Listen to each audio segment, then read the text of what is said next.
We say Allah.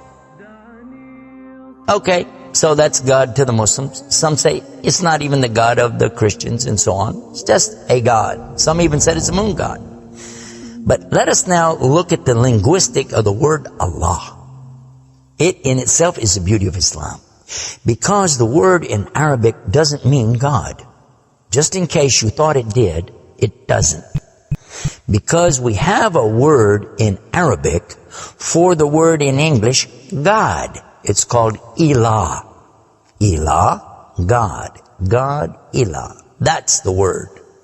But when we speak about the one and only God, the one that's to be worshipped, the God of Adam, the God of Abraham, and the God of Moses, God of Jesus Christ, peace be upon him, and the God of Muhammad, peace be upon him, we're talking about essentially the only God that's worthy to be worshipped.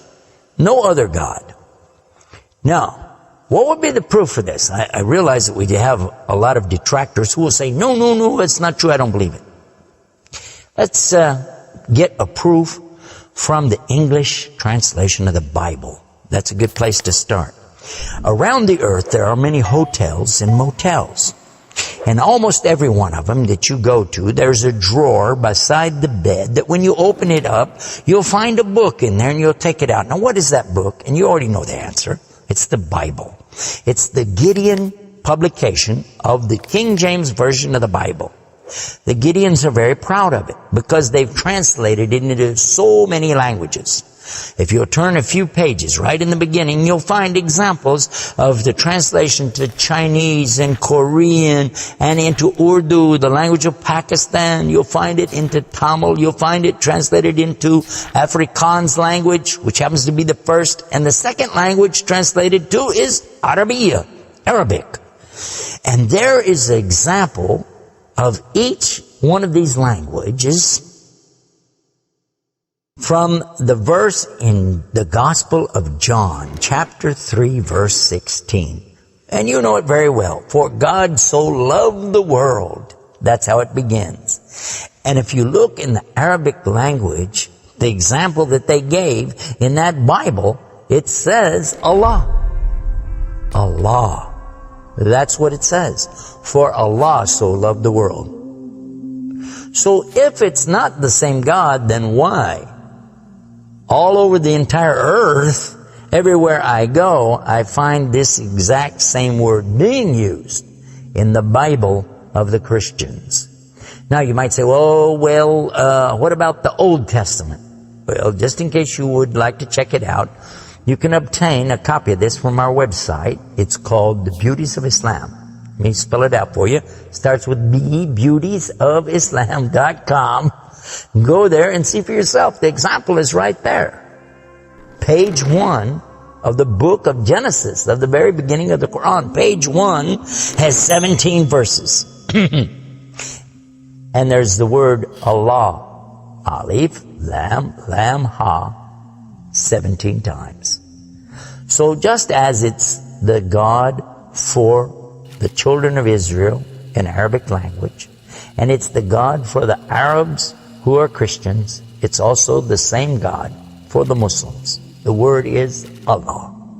Why Allah? Why is it important to have this particular word, and why don't we have it in English? Now, I want to come to the etymology of the word. It comes from the word Ilah, and Ilah means God. But God is defined as what? Anything that's worshipped, whether it be something you can see or you don't see. Something you can touch or not touch, something that you can hear or not hear. A God could be anything. A God could be a rock, a stick, a stone, a bone. A God could be something that you could make with your hands. A God can be something you could use your imagination for. It could be a human being. A God could be anything. G-O-D, God could be anything. But there is no word in English for Allah. So when you translate the word Allah to be God, you've actually diminished the meaning of Allah. That's why whenever you translate the Bible from English to Arabic, you need to use the word Allah instead of God with a big G, which now gives us a clue to the problem. In the English language, they only have one word, God. Little G-O-D. It means something worshipped. It could be idols, images, pictures, statues. It could be human beings. It could be anything. This is God's. Little G-O-D-S. But when you mean the God, you have to capitalize the G. You have to make a big G. Now, what happens if you're going to start the sentence with the word God? You have to make a big G anyway, don't you? So you wouldn't know if it was God, big God, or God, a little God, just any old God. You wouldn't know. Also, whenever you're speaking to someone, they can't see the letters. So when you say God, which God? What God are you talking about? In Arabic, though, it's clear. When you say Ilah, okay, he's talking about a God. And Allah is an Ilah. But he's also Al-Ilah, the only Ilah. And when you say Allah, this firms it up. And there's no doubt in anybody's mind that you're talking about the one and only God. The word Allah in the Arabic language cannot be made plural. There can't be more than one. Okay, that perfectly fits the unique God of the believers, because there's not more than one. He's only one. There's no God beside God. Second point is this. It can't be made female or male. There's no gender to the word. In Arabic, all the words have gender. All words have gender. But this particular word is only having gender because of the Arabic language, not because Allah has gender. I'll give you an example. It always says like Allahu. This means Allah, He is. But when we say He, it's out of respect for Allah, because Allah is without gender, because He's not like His creation, not male, not female. Additionally, we find that the examples in Quran, for instance, when Allah is talking about Himself, you'll find it says Nahnu.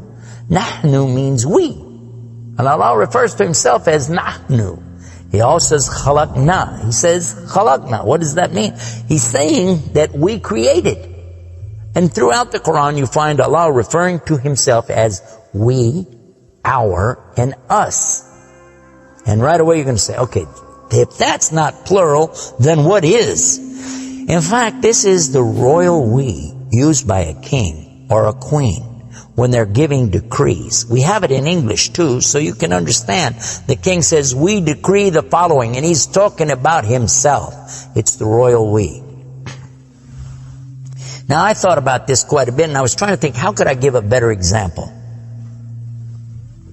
After all, most of us, myself included, never met a king, never met a queen, and so I'm not really familiar with that usage. Although it's there, I'm not sure what you're talking about. So then in studying the English language, we find that it's true that we do that when we speak to someone directly. Watch this.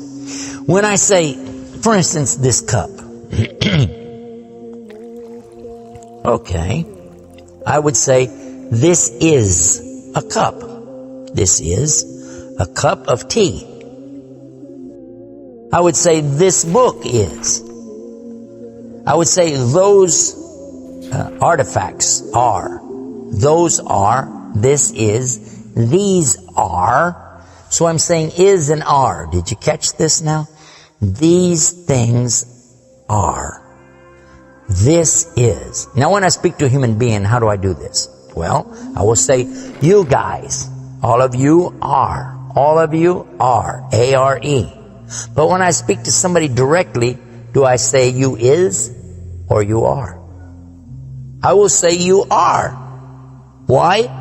Simply because this is the respect, honor, and dignity that I'm giving. There's no plural there. When I say to you, you are my friend. You are a lovely person. But why am I saying are? Why aren't I saying is? You is my friend. You is a lovely person. You'll say, man, this guy doesn't know English language. And in fact, that's how we can understand this usage of we and our when Allah is talking about Himself. This is the same as when I say I. I don't say I is, I say I am. And again, it's to show the, not plural, but rather the specific nobility, dignity, and honor that you give to the one who's speaking about himself and to the one he's speaking to. And in the same way, that's exactly what Allah is doing when He says nahnu and khalaqna and other examples throughout the Quran. So now what we've learned is that Allah's name itself is the perfect name for Allah. It is something that is so fantastic to describe who He is and who He isn't. The one and only God. There is none other like Him, nothing like unto Him, Allah, and at the same time, the dignity, the royalty, the honor that's due Him is contained in His name. Not like anything else, not male, not female, and yet He is the all Allah, the only God.